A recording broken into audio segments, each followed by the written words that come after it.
Bonjour à tous et à toutes, on se retrouve aujourd'hui pour une nouvelle recette. Je sais, je vais en faire une le week-end dernier, mais voilà, il y a eu un contretemps. Donc, ce qui fait que je n'ai pas pu la faire. Donc, c'est pour ça que j'en fais une aujourd'hui. Donc, la recette d'aujourd'hui, ce n'était pas la recette que j'avais prévue à la base pour le week-end dernier, quoi. Hein. La recette que j'ai prévue à la base pour le week-end dernier, on va faire le week-end prochain. Donc, pour cette recette-là, aujourd'hui, nous allons faire une quiche aux 3 saveurs. Donc, qu'est-ce qu'une quiche aux 3 saveurs? Je vous le demande. Une quiche aux 3 saveurs, c'est une quiche où on aura incorporé 3 ingrédients différents pour la garniture. Voilà.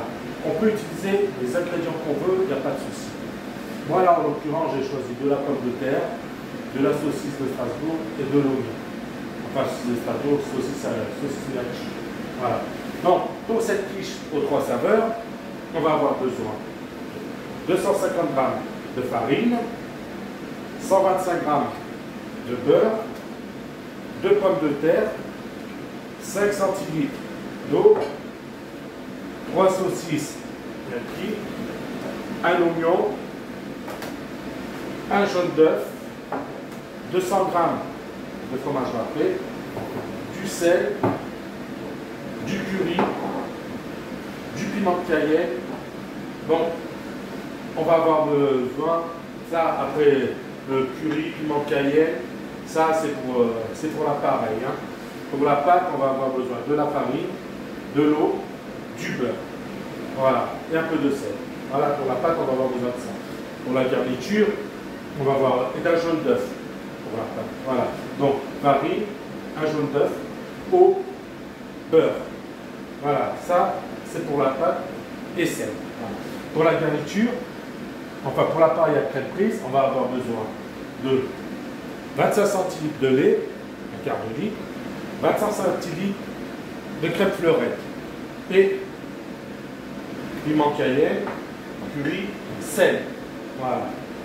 Ensuite, on va avoir besoin de 2 jaunes d'œufs pour l'appareil avec crème prise et 2 entiers. Voilà, ça c'est pour notre appareil avec crème prise. Et après, pour la garniture, on va avoir besoin de pommes de terre, d'oignons, de saucisse Miachi, du fromage râpé. Voilà. Et bon, 200 g de fromage râpé comme je dis. Et bien sûr, un moule beurré. Donc, dans un premier temps, je vais commencer par prendre ma farine. Je fais bien sûr, comme d'habitude, un cuit, un peu de sel. J'incorpore mon beurre. Voilà, le beurre, vaut mieux le sortir la veille pour qu'il se ramousse bien comme il faut. Hein. Voilà, le beurre. C'est plus facile à travailler la pâte, comme ça.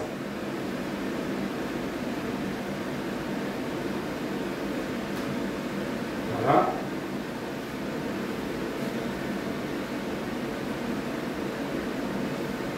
Là maintenant, je vais incorporer mon jaune d'œuf.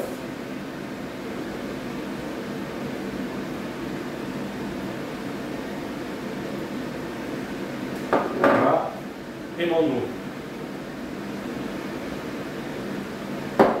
Voilà.